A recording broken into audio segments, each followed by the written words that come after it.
Welcome to all. നമുക്കിനി discuss ചെയ്യാനുള്ളത് throughput accounting ratio ആണ്. അപ്പോൾ ത്രൂപുട്ട് അക്കൗണ്ടിങ് എന്താണെന്നും അതിൻ്റെ കോൺസെപ്റ്റുകൾ നമ്മൾ ഓൾറെഡി ഡിസ്കസ് ചെയ്താണ്. സോ ത്രൂപുട്ട് അക്കൗണ്ടിങ്ങിൽ നമ്മുടെ പ്രോഫിറ്റബിലിറ്റി മെഷർ ചെയ്യാൻ നമ്മൾ ഉപയോഗിക്കുന്ന ഒരു ടെക്നിക്കാണ് എന്ത് ത്രൂപുട്ട് അക്കൗണ്ടിങ് റേഷ്യോ എന്ന് പറയുന്നത്. ഇത് കാൽക്കുലേറ്റ് ചെയ്തിട്ടാണ് ഒരു പ്രൊഡക്റ്റ് പ്രോഫിറ്റബിൾ ആണോ അല്ലേ എന്ന് നമ്മൾ ഡിസ്കസ് ചെയ്യുക. So throughput accounting ratio calculate ചെയ്യാനായിട്ടൊരു ഫോർമുലയാണ്. അതാണ് return per factory hour or minute divided by cost per factory hour or minute എന്ന് പറയുന്നത്. റിട്ടേൺ പെർ ഫാക്ടറി അവർ എങ്ങനെയാണ് കാൽക്കുലേറ്റ് ചെയ്യാന്ന് വെച്ചാൽ throughput per unit divided by time per unit ആണ്. എന്താണ് throughput per unit divided by time per unit. ഇനി throughput എങ്ങനെയാണ് calculate ചെയ്യാന്ന് വെച്ചാൽ sales revenue minus direct material cost ചെയ്താൽ we will get the throughput. So return per factory hour calculate ചെയ്യാനുള്ളതാണ് throughput per unit divided by time per unit എന്ന് പറയുന്നത്. അതിൽ ആ ത്രൂപുട്ട് കാൽക്കുലേറ്റ് ചെയ്യാനുള്ളതാണ് sales revenue minus direct material cost എന്ന് പറയുന്നത്. ഇനി നമുക്ക് cost per factory hour calculate ചെയ്യണം. അതെങ്ങനെയാണ് total factory cost divided by total time available for bottleneck, അതായത് കൺസ്ട്രൈനിന് അവൈലബിൾ ആയിട്ടുള്ളത്. അത് മേ ബി മന്ത് അങ്ങനെയൊക്കെ. അപ്പോൾ so total factory cost divided by total time available for bottleneck. ഈ 4 ഫോർമുലാസും കൃത്യമായിട്ട് പഠിക്കുക എങ്കിലേ നമുക്ക് ആ പ്രോബ്ലം ചെയ്യാനായിട്ട് പറ്റുള്ളൂ. സോ നമ്മൾ ആ ത്രൂപുട്ട് അക്കൗണ്ടിങ് റേഷ്യോ വെച്ചിട്ടാണ് ഒരു പ്രൊഡക്റ്റ് പ്രോഫിറ്റബിൾ ആണോ അല്ലേ എന്ന് നമ്മൾ പറയുക. അതായത് ശരിക്കും നമ്മുടെ ആ ത്രൂപുട്ടിൻ്റെ ബേസിൽ നമുക്ക് പറയാം. അപ്പോൾ നമ്മുടെ ടോട്ടൽ ഫാക്ടറി കോസ്റ്റ് അല്ലെങ്കിൽ ഓപ്പറേറ്റിംഗ് കോസ്റ്റ് ത്രൂപുട്ടിനേക്കാട്ടിലും കൂടുതലാണെങ്കിൽ അതിൻ്റെ അർത്ഥം എന്താണ്? പ്രൊഡക്റ്റ് പ്രോഫിറ്റബിൾ അല്ല എന്നാണ്. ഇനി നമ്മൾ ത്രൂപുട്ട് അക്കൗണ്ടിങ് റേഷ്യോ ഉപയോഗിച്ചിട്ടാണ് ഒരു കൺക്ലൂഷൻ എങ്കിൽ ത്രൂപുട്ട് അക്കൗണ്ടിങ് റേഷ്യോ 1 കൂടുതലാണെങ്കിൽ അതിൻ്റെ അർത്ഥം എന്താണ്? ത്രൂപുട്ട് എക്സീഡ് ഓപ്പറേറ്റിംഗ് കോസ്റ്റ് എന്നാണ്. സോ എന്താണ്? അത് പ്രോഫിറ്റബിൾ ആണ് എന്നാണ്. So throughput accounting ratio greater than 1 ആണെങ്കിൽ അതിൻ്റെ അർത്ഥം ആ പ്രൊഡക്റ്റ് പ്രോഫിറ്റബിൾ ആണ് എന്നാണ്. ലെസ് ദാൻ 1 ആണെങ്കിൽ അതെന്താണ്? ത്രൂപുട്ട് ഓപ്പറേറ്റിംഗ് കോസ്റ്റിനെ കവർ ചെയ്യുന്നില്ല എന്നാണ് അർത്ഥം. സോ ലോസ് ആണെന്നാണ് അർത്ഥം. സോ ഇനി ത്രൂപുട്ട് അക്കൗണ്ടിങ് റേഷ്യോ ഇംപ്രൂവ് ചെയ്യാനുള്ള മെത്തേഡ്സ് എന്തൊക്കെയാണെന്നാണ്. ഫസ്റ്റ് വരുന്നതാണ് increasing selling price per each unit sold. അതായത് സെല്ലിംഗ് പ്രൈസ് ഇൻക്രീസ് ചെയ്താൽ we can improve the throughput accounting ratio. അത് നമുക്ക് നോക്കിയാൽ തന്നെ അറിയാം. ത്രൂപുട്ട് എന്ന് പറഞ്ഞാൽ sales revenue minus direct material cost ആണ്. സോ എന്താണ്? സെയിലിംഗ് പ്രൈസും കൂടി എന്താണ്? സെയിൽസ് റവന്യൂ കൂടും. സെയിൽസ് റവന്യൂ കൂടിയാൽ ത്രൂപുട്ട് കൂടും. ത്രൂപുട്ട് കൂടിയാൽ റിട്ടേൺ പെർ ഫാക്ടറി അവർ കൂടും. So ultimately throughput accounting ratio increase ചെയ്യും. നെക്സ്റ്റ് ഒരു വഴി എന്താണ്? Reducing material cost. അത് സെയിം എഫക്റ്റ് ആണ്. മെറ്റീരിയൽ കോസ്റ്റ് കുറഞ്ഞാൽ ത്രൂപുട്ട് കൂടും. Then reducing total operating cost. അതുപോലെ തന്നെ ഓപ്പറേറ്റിംഗ് കോസ്റ്റ് ആണ് നമ്മുടെ ഡിനോമിനേറ്റർ ആയിട്ട് വരുന്നത്. സോ അത് കുറഞ്ഞാലും V can improve the throughput accounting ratio. Then എന്താണ്? അസംബിൾ വർക്കിൻ്റെ പ്രൊഡക്ടിവിറ്റി ഇൻക്രീസ് ചെയ്യുക. പിന്നെ എന്താണ്? ടൈം ഓരോ യൂണിറ്റും പ്രൊഡ്യൂസ് ചെയ്യാൻ ആവശ്യമായിട്ടുള്ള ടൈം എന്ത് ചെയ്യുക? റിഡ്യൂസ് ചെയ്യുക. അപ്പോൾ ഇത്രയും 4 വഴികളിലൂടെയാണ് നമുക്ക് എന്ത് ചെയ്യാൻ പറ്റുള്ള ത്രൂപുട്ട് അക്കൗണ്ടിങ് റേഷ്യോ ഇംപ്രൂവ് ചെയ്യാൻ പറ്റുക. സെല്ലിംഗ് പ്രൈസ് കൂട്ടുക, മെറ്റീരിയൽ കോസ്റ്റ് കുറയ്ക്കുക, ഓപ്പറേറ്റിംഗ് കോസ്റ്റ് കുറയ്ക്കുക, പ്രൊഡക്ടിവിറ്റി ഇംപ്രൂവ് ചെയ്യുക, ഓരോ യൂണിറ്റും പ്രൊഡ്യൂസ് ചെയ്യാനുള്ള ടൈം റിഡ്യൂസ് ചെയ്യാം.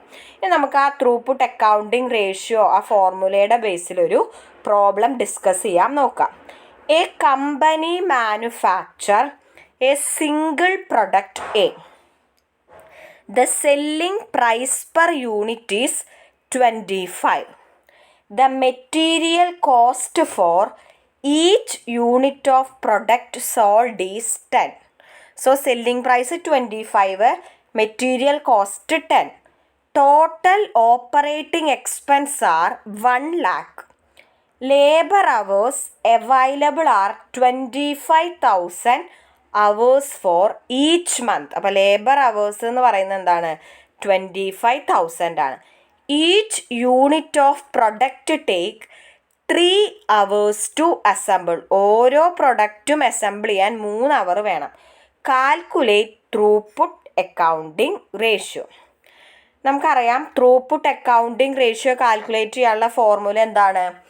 റിട്ടേൺ പെർ ഇവിടെ നമുക്ക് അവർ ആയിട്ടാണ് തന്നേക്കണം അല്ലേ? 25,000 അവേഴ്സ് എന്നാണ് തന്നിരിക്കുന്നത്. So throughput accounting ratio calculate ചെയ്യാനുള്ള ഫോർമുല എന്താണ്?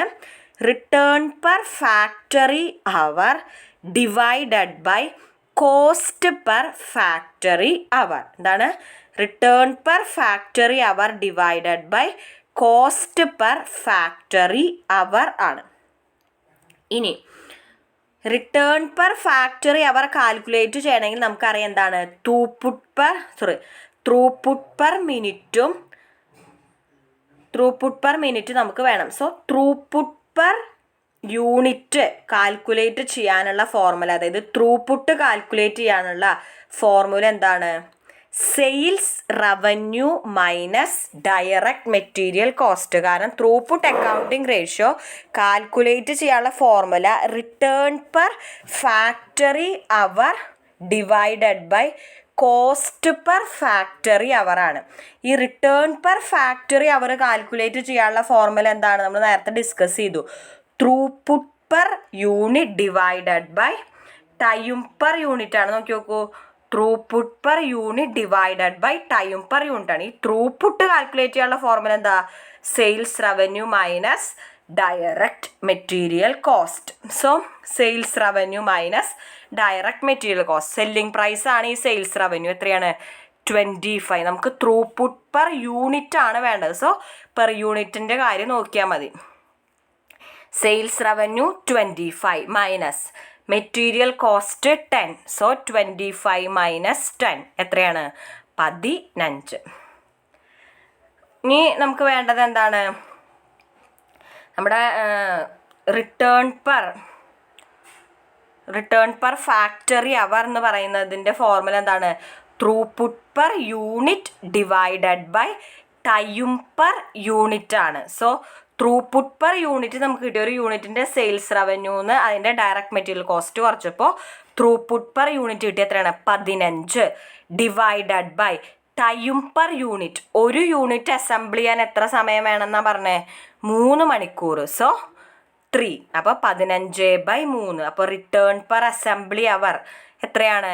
5 ആണ്. സോ 5 rupees ആണ്. So throughput accounting ratio calculate ചെയ്യാൻ ആദ്യം നമുക്ക് വേണ്ടത് റിട്ടേൺ പെർ ഫാക്ടറി അവർ ആണ്. അതായത് ഫാക്ടറിയിൽ എന്താണ് നടക്കുന്നത്? പ്രൊഡക്ഷൻ ആണെങ്കിൽ പ്രൊഡക്ഷൻ, അസംബ്ലി ആണെങ്കിൽ അസംബ്ലി. ആ return per factory hour calculate ചെയ്യണമെങ്കിൽ അതിൻ്റെ ഫോർമുല എന്താണ്? Throughput per unit divided by time per unit ആണ്. ഒരു യൂണിറ്റിൻ്റെ ത്രൂപുട്ട് ഡിവൈഡഡ് ബൈ ഒരു യൂണിറ്റിന് എടുക്കുന്ന ടൈം. ഒരു യൂണിറ്റിൻ്റെ ത്രൂപുട്ട് ഉള്ള ഫോർമുല നമുക്കറിയാം. Sales revenue minus direct material cost ആണ്. സെയിൽസ് റവന്യൂ എത്രയാണ്? ഒരു യൂണിറ്റിൻ്റെ സെല്ലിംഗ് പ്രൈസ് 25 മൈനസ് 10 15 ആണ്. ഇനി നമുക്ക് കിട്ടേണ്ടത് എന്താണ്? റിട്ടേൺ പെർ അസംബ്ലി അവർ, റിട്ടേൺ പെർ ഫാക്ടറി അവർ അല്ലെങ്കിൽ അസംബ്ലി അവർ എന്ന് പറയുമ്പോൾ ത്രൂപുട്ട് പെർ യൂണിറ്റ് എത്രയാണ്? 15 divided by time per unit എത്രയാണ്? 3 മണിക്കൂർ. സോ 5 ആണ് റിട്ടേൺ പെർ ഫാക്ടറി അവർ. ഫാക്ടറിയിൽ അസംബ്ലി ആണ് നടക്കുന്ന കാരണമാണ് റിട്ടേൺ പെർ അസംബ്ലി അവർ എന്ന് എഴുതിയിരിക്കുന്നത്. ഇനി നമുക്ക് ത്രൂപുട്ട് അക്കൗണ്ട് റേഷ്യോ കാൽക്കുലേറ്റ് ചെയ്യണമെങ്കിൽ എന്ത് വേണം? കോസ്റ്റ് പെർ ഫാക്ടറി അവർ വേണം. Cost per factory hour calculate ചെയ്യാനുള്ള ഫോർമുല നമുക്കറിയാം എന്താണ്? Total factory cost divided by total time available for bottle നെക്കാണ്. സോ ടോട്ടൽ ഫാക്ടറി കോസ്റ്റ് എന്ന് പറയുന്നത് എത്രയാണ്? തന്നിട്ടുണ്ട്. Total operating expenses 1 lakh divided by total time available for bottleneck. അതായത് ബോട്ടിൽ നെക്ക് എന്ന് പറയുമ്പോൾ നമ്മുടെ ഇതാണ് ഓരോ മന്ത് ആണ് 25,000 hours. So cost per factory hour എത്രയാണ്? ടോട്ടൽ ഫാക്ടറി കോസ്റ്റ് ആയ 1 lakh ഡിവൈഡഡ് ബൈ 25,000. സോ എത്രയാണ്? 4 ആണ് എന്ത്? കോസ്റ്റ് പെർ ഫാക്ടറി അവർ. അപ്പോൾ അത് കിട്ടി. ഇനി നമുക്ക് എന്ത് ചെയ്യാം? ത്രൂപുട്ട് അക്കൗണ്ടിങ് റേഷ്യോ കാൽക്കുലേറ്റ് ചെയ്യാം. എങ്ങനെയാണ്? ത്രൂപുട്ട് അക്കൗണ്ട് റേഷ്യോ എന്ന് പറയുന്നത് റിട്ടേൺ പെർ ഫാക്ടറി അവർ എത്ര കിട്ടിയിരിക്കണത്? 5 divided by cost per factory hour എത്ര കിട്ടിയിരിക്കുന്നത്? 4. അപ്പോൾ 5/4 എന്ന് പറയുമ്പോൾ 1.25. നമുക്കറിയാം ഇവിടെ ത്രൂപുട്ട് അക്കൗണ്ടിങ് റേഷ്യോ എന്താണ്? ഗ്രേറ്റർ ദാൻ 1 ആണ്. സോ പ്രൊഡക്റ്റ് എന്താണ്? പ്രോഫിറ്റബിൾ ആണെന്ന് നമുക്ക് കൺക്ലൂഡ് ചെയ്യാനായിട്ട് പറ്റും. So throughput accounting ratio calculate ചെയ്യാനുള്ള ഫോർമുല ഓർക്കുക. എന്താണ്? റിട്ടേൺ പെർ ഫാക്ടറി അവർ, അവറാണ് തന്നിരിക്കുന്നത് അവർ, അല്ലെങ്കിൽ മിനിറ്റ് ആണെങ്കിൽ minute, divided by cost per factory hour. അതിൽ ആ റിട്ടേൺ പെർ ഫാക്ടറി അവർ കിട്ടണമെങ്കിലുള്ള ഫോർമുല എന്താ? Sales revenue minus return per factory hour കിട്ടണമെങ്കിലുള്ള ഫോർമുല എന്താണ്? Throughput per unit divided by time per unit ആണ്. അതിൽ ആ ത്രൂപുട്ട് പെർ യൂണിറ്റ് കാൽക്കുലേറ്റ് ചെയ്യാനുള്ളതാണ് selling price minus direct material cost. Then നമ്മൾ അതിൻ്റെ റേഷ്യോ കണ്ടുപിടിച്ചാൽ V will get the throughput accounting ratio. Throughput accounting ratio 1 കൂടുതലാണെങ്കിൽ നമ്മൾ എന്ത് ചെയ്യും? പ്രൊഡക്റ്റ് പ്രോഫിറ്റബിൾ ആണ് എന്നുള്ളത് നമ്മൾ കൺക്ലൂഡ് ചെയ്യും. സോ ഈ പ്രോബ്ലം വർക്കൗട്ട് ചെയ്യാം. എന്തെങ്കിലും ഡൗട്ട്സ് ഉണ്ടെങ്കിൽ ചോദിക്കുക. താങ്ക്